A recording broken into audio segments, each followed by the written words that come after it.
సొంతగడ్డపై ఆస్ట్రేలియాతో భారత్ మరో సమరానికి సిద్ధమవనుంది.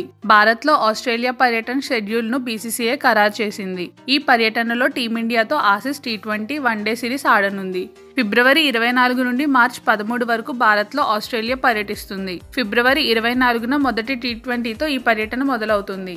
ఈ పర్యటనలో ఇరు జట్లు 2 టీ20లు, 5 వన్డేలు ఆడనున్నాయి. ఫిబ్రవరి 27న రెండవ టీ20 విశాఖలో, మార్చి 2న హైదరాబాద్లో మొదటి వన్డే జరగనున్నాయి. భారత కాలమానం ప్రకారం టీ20 మ్యాచ్లు రాత్రి 7 గంటలకు, వన్డే మ్యాచ్లు మధ్యాహ్నం 1:30 గంటలకు ప్రారంభమవుతున్నాయి. స్కెడ్యూల్: ఫిబ్రవరి 24 మొదటి టీ20 బెంగళూరులో, ఫిబ్రవరి 27 రెండవ టీ20 విశాఖలో, మార్చి 2 మొదటి వన్డే హైదరాబాద్లో, మార్చి 5 రెండవ వన్డే నాగ్పూర్లో, మార్చి 8 మూడవ వన్డే రాంచీలో, మార్చి 10 నాలుగవ వన్డే మొహాలీలో, మార్చి 13 ఐదవ వన్డే ఢిల్లీలో. ఇలాంటి మరిన్ని అప్డేట్స్ కోసం మన ఛానల్ను సబ్స్క్రైబ్ చేయండి.